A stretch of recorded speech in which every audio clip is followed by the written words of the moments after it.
ठंड में गरीब ससुराल वालों ने खाया ऑमलेट पिज्जा। मुझे पता है, फिर तो उसे खाकर इतना मजा आया कि बस पूछो ही मत। इतना स्वादिष्ट होता है, और उस पर तो शिमला मिर्च, प्याज, पनीर, चीज कॉर्न और इसमें बहुत सारा चीज लगा होता है। चिंटू और पिंकी मोनू की बात बहुत ध्यान से सुन रही थी और उसकी बात सुनकर दोनों के मुंह में पानी आ जाता है। क्या तुम सच कह रहे हो? ये सच में इतना स्वादिष्ट होता है जिसे खाकर इतना ज्यादा मजा आ जाता है? बिल्कुल सही कहा, इसे खाकर बहुत मजा आता है। मुझे तो बहुत स्वादिष्ट लगता है। इससे ज्यादा स्वादिष्ट चीज तो मैंने आज तक नहीं खाई। इसका नाम क्या है? क्या बताया था तुमने? पिज्जा? अरे नहीं बुद्धू, पिज्जा नाम होता है इसका, पिज्जा।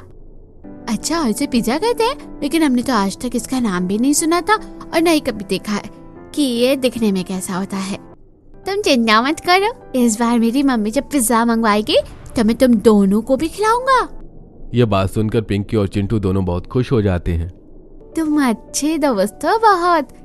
जब हमारे घर में कभी अच्छा खाना बनेगा तब हम भी तुम्हें खिलाएंगे। तीनों बच्चे मिलकर खूब खेलते हैं। उसके बाद चिंटू और पिंकी दोनों घर वापस आ जाते हैं। वहीं दूसरी तरफ पायल चूल्हे पर खाना बना रही थी। अंदर आने के बाद तो हमें बहुत ज्यादा ठंड लगने लग जाती है। बाहर बिल्कुल सही लग रहा था, बाहर इतनी ठंड नहीं लग रही थी। तुमने बिल्कुल सही कहा, बाहर इतनी ठंड नहीं थी और अंदर आते ही हमें ठंड लगने लग जाती है। पता नहीं ऐसा क्यों होता है। क्योंकि प्यारे बच्चों, तुम दोनों बाहर भाग दौड़ करते हो और खेलते हो, जिसकी वजह से शरीर में गर्मी आ जाती है और पसीने भी आते हैं, तो हमें थोड़ी सी गर्मी लगती है। लेकिन जब हम एक जगह पर बैठ जाते हैं और ठंडी ठंडी हवा घर के अंदर आ रही होती है, तो इस वजह से हमें घर के अंदर ठंड लगती है। वेरी गुड बुआ, आपने बहुत अच्छा जवाब दिया। हमें तो ये बात पहले से ही पता थी। हम तो बस देख रहे थे कि क्या आपको इस बारे में पता है या नहीं। ओहो, देखो तो जरा पिंकी कैसी बातें कर रही है, कितनी चालाकी कर रही है। अब आपसे ही तो सीखा है बुआ। हे भगवान, सच में आजकल के बच्चों से तो निपटना तो बहुत ज्यादा मुश्किल है।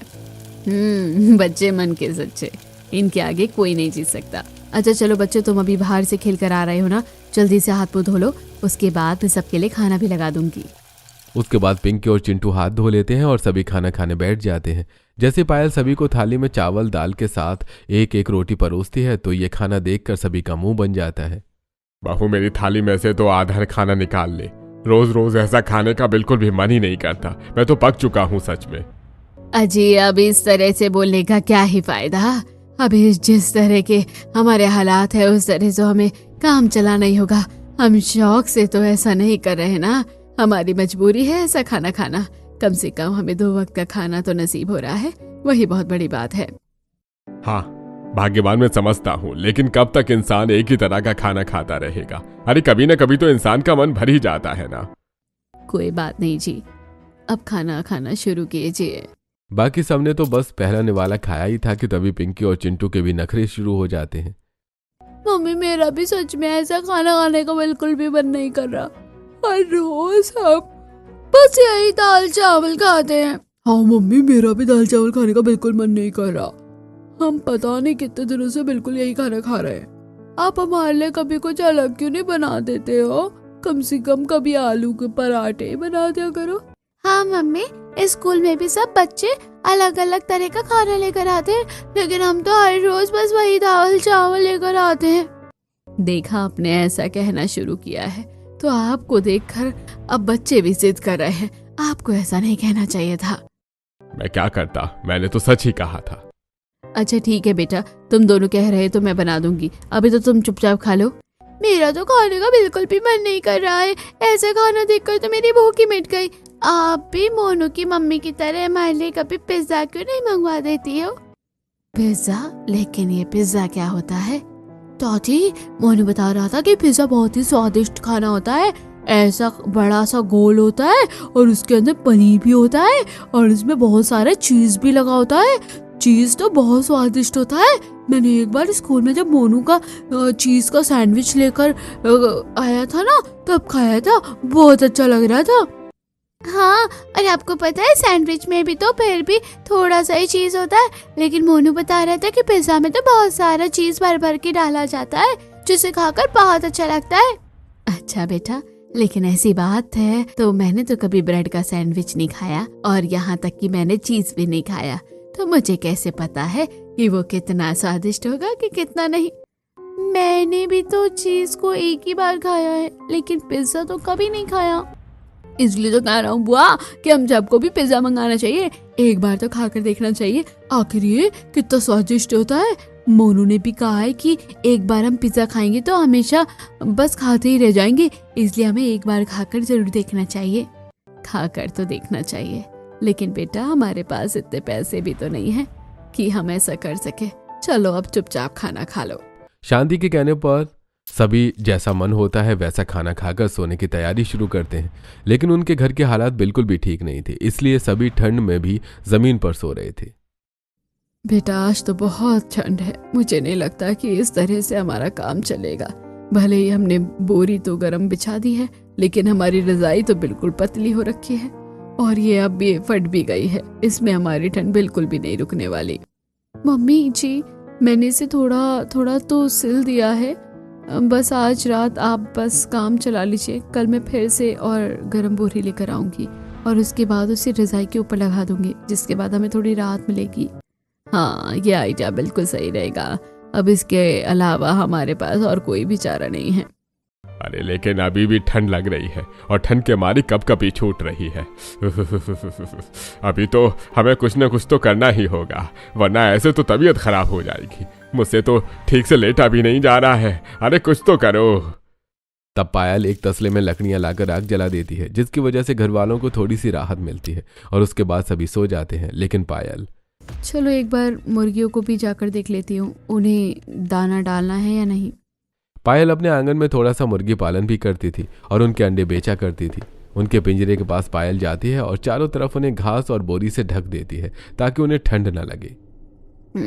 आज तो बहुत ज़्यादा ठंड है, शुक्र है मैंने ज़्यादा बोरी ले ली थी, वरना इन मुर्गियों को तो आज बहुत ही ज़्यादा ठंड लगती। आज तो बड़ी कड़ाके की हवा चल रही है। वहीं दूसरी तरफ रोहन लेट नाइट तक फैक्ट्री में काम कर रहा था। चलो बस हमारा काम होने वाला है, अब बस थोड़ा सा ही रह गया है। हाँ बिल्कुल, आखिरकार हमारा काम हो गया है। लेट तक काम करने का कुछ तो फायदा हुआ, अब कुछ तो एक्स्ट्रा पैसे मिल ही जाएंगे। दोनों देर रात तक रुककर एक्स्ट्रा काम कर रहे थे। उसके बाद वहां पर उनका सेठ आता है, जो आज उनका काम देखकर थोड़ा खुश हो जाता है। अरे भाई चलो, आज तो तुमने बहुत ही अच्छा काम किया है। हाँ, आज तो तुमने कल से भी बहुत ज्यादा अच्छा काम निपटा दिया। इस तरह तो हमारा ऑर्डर एक हफ्ते में पूरा हो जाएगा और ज्यादा खर्चा भी नहीं लगेगा। तुम दोनों की मेहनत रंग लाई भाई। अब सेठ दोनों को एक्स्ट्रा 200 रुपए दे देता है। आपका बहुत बहुत शुक्रिया सेठ जी। अब दोनों सारा काम खत्म करने के बाद घर वापस आ जाते हैं और उसके बाद पायल रोहन को खाना देती है और खाना खाकर वो भी सो जाते हैं। इस तरह उनकी दिनचर्या चलती थी। अगले दिन स्कूल में जब पिंकी और चिंटू जाते हैं, तब जब लंच टाइम होता है तो दोनों आराम से बैठकर अपना लंच कर रहे थे। अरे देखो तो इन गरीब टीचरों को आज फिर से वही बासी खाना लेकर आए हैं। इनके टिफिन में तो हर रोज वही खाना मिलता है। मुझे तो लगता है एक साल भर का खाना एक दिन में ही बना लेते हैं। ये बात सुनकर सभी बच्चे पिंकी और चिंटू का मजाक उड़ाते हुए हंसते हैं। बिल्कुल, इन दोनों के पास आते ही मुझे तो इन दोनों के अंदर से गरीबी की बदबू आने लगती है। चुप हो जाओ, मेरे बारे में ऐसा बोलने की जरूरत नहीं है। चिंटू के जवाब देने के बाद राजू को गुस्सा आ जाता है और वो चिंटू के पास जाकर, तेरी इतनी हिम्मत कैसे हुई कि तू हमें उल्टा बोल रहा है? रुक जा, अभी तुझे सबक सिखाता हूँ। राजू चिंटू को मारने की कोशिश करता है। तभी उनकी क्लास में मैम आ जाती हैं, जिसकी वजह से वो पीछे हट जाता है और अपनी सीट पर जाकर बैठ जाता है।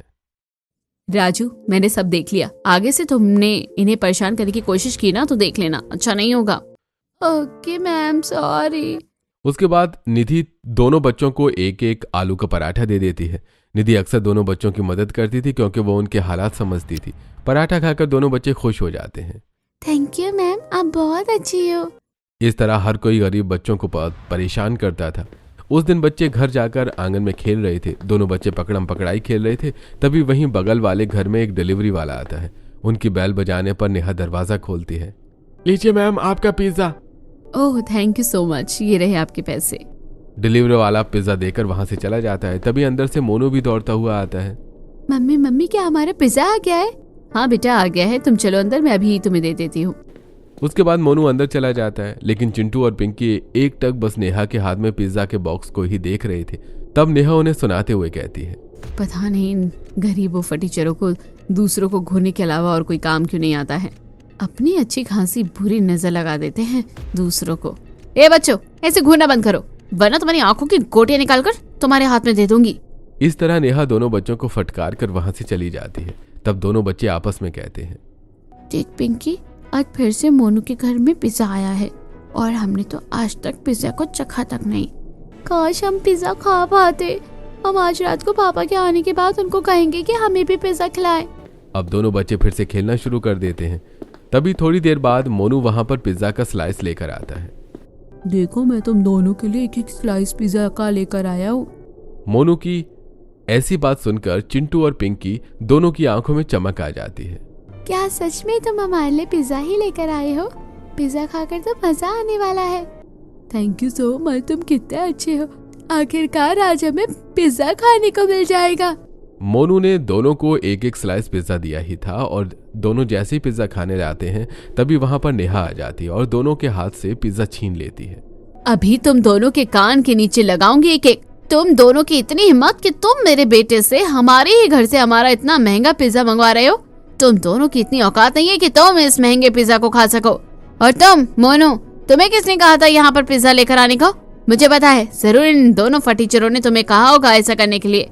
नेहा के चिल्लाने पर दोनों बच्चे बेचारे डर और सहम जाते हैं। नहीं आंटी, हमने मोनू को कुछ भी नहीं कहा था। हाँ बिल्कुल, हमने कुछ नहीं कहा था।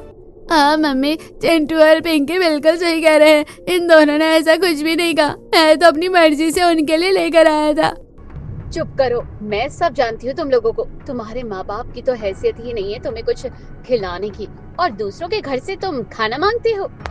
इतना कहकर नेहा वहां से चली जाती है और जब शांति ये सब आकर सुनती है तो वो गुस्से में भड़क जाती है। इस बहू को बस दूसरों को ही नीचा दिखाना आता है। चलो बच्चों, तुम दोनों अंदर चलो, कोई जरूरत नहीं है आज के बाद उनके साथ खेलने की। घर के अंदर जाने के बाद जब ये सारी बात पायल को पता चलती है तो उसे बहुत दुख होता है। हमारी वजह से हमारे बच्चों को कितना कुछ झेलना पड़ता है। काश मैं भी अपने बच्चों के लिए कुछ अच्छा कर पाती। इस तरह दिन गुजर रहे थे। गरीब परिवार भी जैसे तैसे अपना गुजारा कर रहा था। रोहन अपनी तनख्वाह लाकर पायल को देता है। ये लो पायल, पैसे, इन्हीं से अब तुम्हें इस महीने का घर का खर्च निकालना है। अभी तो हमें दुकानदार को भी पिछले महीने का हिसाब किताब चुकाना है। आज जाकर सारा क्लियर करके आऊंगी। थोड़ी देर बाद पायल किराने की दुकान पर जाती है और पिछला हिसाब चुकाकर सामान लेने को कहती है। भैया 5 किलो आटा और 2 किलो दाल दे दीजिए। अरे भाई, तुम्हारा पिछला हिसाब किताब चुकाने का क्या फायदा हुआ जब तुमने अब फिर से उधार राशन ले लिया है? तुम्हारा तो हमेशा यही चलता रहता है। कोई नई बात नहीं है। पता नहीं इसके पैसे कितने दिन बाद जाकर मिलेंगे। पहले दुकानदार खरी खोटी सुनाकर पायल को जलील करता है, उसके बाद जाकर उसे वो सारा सामान देता है, जिसकी वजह से पायल को शर्मिंदा होना पड़ता है। पायल राशन लेकर घर आ जाती है और फिर से सभी के लिए खाने में दाल रोटी बना देती है। जब सब खाना खाने बैठते हैं तो सबका मुंह बन जाता है। मम्मी, आज फिर से आपने हमारे लिए दाल रोटी बना दिया। हमारा बिल्कुल मन नहीं है दाल रोटी खाने का। हाँ मम्मी, मेरा भी मन नहीं कर रहा दाल रोटी खाने का। हमें पिज्जा खाना है। मोनू हमारे लिए पिज्जा लेकर आया था, लेकिन बस हम उसे खाने ही वाले थे। लेकिन बस हम उसे खा नहीं सके। लेकिन उसकी खुशबू बहुत अच्छी थी और दिखने में वो बहुत ही लाजवाब दिख रहा था। हाँ बेटा, मैं तुम्हें कभी बाद में पिज्जा खिला दूंगी। अभी तुम इस तरह खाने का अपमान मत करो। सामने खाना रखा है और चुपचाप खाना खा लो। नहीं, हमें नहीं खाना है खाना। हमें पिज्जा खाना है। पिज्जा खाना है तो बस पिज्जा ही खाना है, उसके अलावा हमें और कुछ नहीं खाना। आप हमेशा ऐसे झूठ बोलती रहती हो। देखो चिंटू, इस तरह से गलत जिद नहीं करते हैं। चुपचाप खाना खा लो। मम्मी, हम कोई गलत जिद नहीं कर रहे हैं। हम सही कह रहे हैं। हमें पिज्जा खाना है। आज हमें पिज्जा खिलाओ वरना हम खाना नहीं खाएंगे। जब पायल के समझाने पर भी दोनों बच्चे नहीं मानते और अपनी जिद नहीं छोड़ते तब उसे गुस्सा आ जाता है और वो गुस्से में भड़कते हुए कहती है, बस बहुत हो गया। अगर तुमने अभी अपनी जिद नहीं छोड़ी तो अभी एक एक कान के नीचे लगा दूंगी तुम्हारे। फिर रोते रहना और खाना भी नहीं दूंगी कई दिन तक। तुम्हें समझ नहीं आती एक छोटी सी बात भी? हमेशा इस तरह बस जिद करते रहते हो। पायल से डांट सुनने के बाद दोनों बच्चे रोने लगते हैं। हाँ, बहुत बुरी मम्मी हो। आप हमें कभी प्यार नहीं करती। हमेशा बस डांटती रहती हो। हमें कभी अच्छी चीज नहीं खिलाती हो। बस रोज सूखी दाल रोटी दे देती हो जो खाने में बिल्कुल भी स्वादिष्ट नहीं लगते। हाँ, स्कूल में सब बच्चे पिज्जा लेकर आते हैं और यहाँ तक कि मोनू भी हर रोज पिज्जा खाता है, लेकिन हमें कभी पिज्जा खाने को नहीं मिलता। हमें तो पता भी नहीं कि वो खाने में कैसा होता है। दोनों बच्चों को रोता देखकर शांति और रोहन को भी बहुत बुरा लगता है। बस करो मेरे दोनों लाडले बच्चों, तुम दोनों तो बहुत अच्छे हो ना। तुम दोनों को समझना चाहिए, अभी तुम्हारी मम्मी के पास पैसे नहीं हैं। शांति के समझाने पर भी जब दोनों बच्चे चुप नहीं हो रहे थे तब रोहन कहता है, कोई बात नहीं बच्चों, अब तुम दोनों चुप हो जाओ। मैं आज तुम्हारे लिए कोशिश करूंगा कि पिज्जा लेकर आऊं। यह बात सुनते ही दोनों बच्चे चुप हो जाते हैं और खुशी से कहते हैं, क्या सच में आप हमारे लिए पिज्जा लेकर आएंगे? हाँ, फिर तो मजा आएगा, फिर हम पिज्जा खाएंगे। ये इस तरह दोनों बच्चे खुश हो जाते हैं और उसके बाद खाना खाकर सभी अपने अपने काम पर चले जाते हैं। पायल भी बाहर मुर्गियों को दाना डाल रही थी। लो चलो अच्छे से अपना खाना खत्म कर लो, उसके बाद तुम्हें फिर से पिंजरे के अंदर जाना है और थोड़ी देर आराम करना है। बहुत देर हो गई सुबह से, बहुत बाहर घूम रहे हो, काफी सर्दी हो रही है वरना ठंड लग जाएगी। मुर्गियां दाना खा रही थी तब रिया कहती है, ये मुर्गियां तो आपकी बात बहुत अच्छे से सुनती है भाभी। जब हम बहुत समय से किसी के साथ रहते हैं ना और उन्हें प्यार से रखते हैं तो फिर चाहे कोई भी हो, फिर वो सारी बातों को आसानी से समझ जाता है। वहीं दूसरी तरफ कुछ दिन बाद जब मोनू का बर्थडे था तब शीला इनविटेशन देने के लिए शांति के घर पर आती है। अरे शांति, मेरे पोते का जन्मदिन है तो आज शाम को हमारे घर पर ही खाना खाने आना। सभी के लिए न्योता लेकर आई हूँ मैं। खा लेंगे हम तो, लेकिन तुम्हारी बहू का व्यवहार देखकर हमें बिल्कुल भी खाने का मन नहीं करता। माफ करना शीला, लेकिन तुम्हारी बहू ने मेरे बच्चों के साथ अच्छा नहीं किया है। अरे क्या हो गया, मेरी बहू ने ऐसा क्या कर दिया, बताओ तो जरा मुझे भी तो कुछ पता भी नहीं है। कुछ दिन पहले तुम्हारा पोता थोड़ा सा पिज्जा लेकर आया था तो बस इस बात पर उसने मेरे दोनों बच्चों को इतनी खरी खोटी सुनाई, इतना डांटी और बहुत नीचा दिखाया उसने। शांति शीला को सारी बात बताती है जिसे सुनकर शीला को बहुत गुस्सा आ जाता है। मैं सच बताऊं तो अपनी बहू की इन हरकतों से तो मैं बहुत ज्यादा परेशान हूँ। उसे बिल्कुल भी तमीज नहीं है कि दूसरों के साथ कैसा व्यवहार करना चाहिए। मैं उसे समझाऊंगी, लेकिन तुम बुरा मत मानो, तुम आज घर पर आ जाना। ठीक है, हम आ जाएंगे। अब इनवाइट करने के बाद शीला वहां से चली जाती है और जब बच्चे शाम को घर वापस आते हैं, बच्चों आज तुम्हारे दोस्त मोनू का जन्मदिन है तो आज तुम्हें उसके घर जाना है। हाँ दादी, मोनू ने हमें अभी बताया है और उसने कहा है कि उसके बर्थडे पर पिज्जा भी होगा। फिर तो हमें बहुत मजा आने वाला है। हाँ सच में बहुत मजा आएगा। इस तरह बच्चे खुश हो रहे थे और पायल उन दोनों को मोनू को गिफ्ट देने के लिए एक एक पेंसिल दे देती है। उसके बाद जब बच्चे शाम को वहां आते हैं तब फिर से नेहा उन्हें गुस्से में घूरते हुए देखती है और जैसे ही बच्चे पिज्जा उठाते हैं वो उनसे फिर से पिज्जा छीन लेती है। तुम जैसे गरीब फटीचरों को कोई हक नहीं है पिज्जा खाने का। तुम्हारे लिए वहाँ पर दाल मखनी और चावल है, वही बहुत बड़ी बात है, उसे खा लो। तोहफे में एक नकली सा तोहफा लेकर आ गए हो, एक पेंसिल। भला ऐसा तोहफा कौन देता है? सही बात है, तुम गरीब फटीचर तो दे ही क्या सकते हो। ये बात सुनकर तो दोनों बच्चों का दिल बुरी तरह से टूट जाता है और दोनों रोते हुए अपने घर वापस चले जाते हैं। यह सब शीला देख लेती है। तुम्हें ऐसा नहीं करना चाहिए था। उन दोनों प्यारे बच्चों का क्या दोष था जो तुमने उन दोनों का दिल तोड़ दिया। अगर एक एक पिज्जा खा भी लेते तो तुम्हारा क्या खट जाता। मम्मी जी, आपको मुझे ज्यादा शिक्षा देने की जरूरत नहीं है। मुझे अच्छे से पता है कि क्या करना है और क्या नहीं। जब बच्चों का दिल फिर से टूट जाता है तो इस बार शांति और भड़क जाती है। उसने फिर से हमारे बच्चों के साथ ऐसा किया, इस बार तो मैं उसे छोड़ूंगी नहीं। मैं जाती हूँ अभी। कोई बात नहीं मम्मी जी, आप रहने दीजिए, ऐसे अच्छा नहीं लगता। आज उनके घर में सेलिब्रेशन है, हमें उसे खराब नहीं करना चाहिए। तो इसका मतलब वो हमारे साथ कुछ भी करेगी। कोई बात नहीं दादी, वैसे भी आज पापा हमारे लिए पिज्जा लेकर आएंगे, उन्होंने सुबह कहा था। वहीं दूसरी तरफ रोहन जब पिज्जा की दुकान पर जाता है तब एक पिज्जा कितने का है? 500 रुपए का। क्या कहा, इतना महंगा? इतने ज्यादा पैसे का नाम सुनकर रोहन तो दुकान से वापस बाहर आ जाता है और रास्ते में आता हुआ, इतना ज्यादा महंगा पिज्जा तो मैं बिल्कुल नहीं खरीद सकता। मेरे पास तो सिर्फ 100 रुपए थे। अब मैं बच्चों को क्या कहूंगा? जब रोहन उदास होकर घर वापस आता है बिना पिज्जा लिए तब बच्चे बहुत ज्यादा गुस्सा हो जाते हैं। आप सब बहुत गंदे हैं, कोई भी हमें पिज्जा नहीं खिलाता। और बच्चे रोते हुए सो जाते हैं। तब अब बस बहुत हो गया, मैं बच्चों को इस तरह उदास नहीं देख सकती। इन्हें पिज्जा खाना है तो मैं खिला कर रहूंगी, लेकिन भाभी कैसे, बस देखती जाओ। अब अगले दिन सुबह पायल अपने कुछ बचे हुए पैसों से थोड़ा सा चीज लेकर आती है और आने के बाद आटा गूंथती है और उसके बाद रिया, अब तुम एक काम करो, जल्दी से बाहर से अंडे लेकर आओ, मैं आज सबके लिए ऑमलेट पिज्जा बनाऊंगी। क्या कहा भाभी, आपने ऑमलेट पिज्जा बनाएंगी? लेकिन आज तक तो मैंने ऑमलेट पिज्जा कभी नहीं देखा है। मेरी भाभी है, उनके पास घर में ज्यादा सामान नहीं होता था, इसलिए वो हमारे लिए ऑमलेट पिज्जा बनाया करती थी। हालांकि हमारे पास मैदा नहीं है, लेकिन कोई बात नहीं, आज मैं आटे का बेस बना दूंगी, उसके ऊपर ऑमलेट पिज्जा बना दूंगी। अब बच्चों को खुश करने के लिए कुछ तो करना ही होगा। रिया बाहर आंगन में अपनी मुर्गी के पास से 4-5 अंडे उठाकर अंदर ले जाती है। उसके बाद पायल आटा गूंथने के बाद उसका गोल गोल बेस तैयार कर लेती है और एक छोटी सी प्लेट में रख देती है। और साथ में बैठी रिया प्याज, टमाटर और मिर्च काट रही थी। फिर वहीं दूसरी तरफ एक कटोरे में अंडे तोड़ने के बाद पायल उसके अंदर सारे मिर्च मसाले डाल देती है। उसे अच्छे से फेंटने के बाद चूल्हा जलाने के बाद उसके ऊपर पैन रखती है और उसमें वो अंडे में मिर्च मसाला मिक्स किया हुआ मिक्सर बनाकर उसका ऑमलेट बनाना शुरू करती है। अभी बस जल्दी से ऑमलेट बन जाएगा, उसके बाद हम बेस तैयार करके इसे पका देंगे। लेकिन भाभी हमारे पास तो अवन भी नहीं है, हम पिज्जा बनाएंगे कैसे? ये बात तो मैं भूल ही गई थी। अरे रिया चिंता मत करो, उसकी कोई जरूरत नहीं है। हमारे जैसे मजबूर लोग हर चीज का जुगाड़ कर ही लेते हैं। एक काम करो, कढ़ाई में नमक डालो और उसके ऊपर कटोरी रखकर उसके ऊपर हम पिज्जा रख देंगे और ढक देंगे, उसके बाद तैयार हो जाएगा।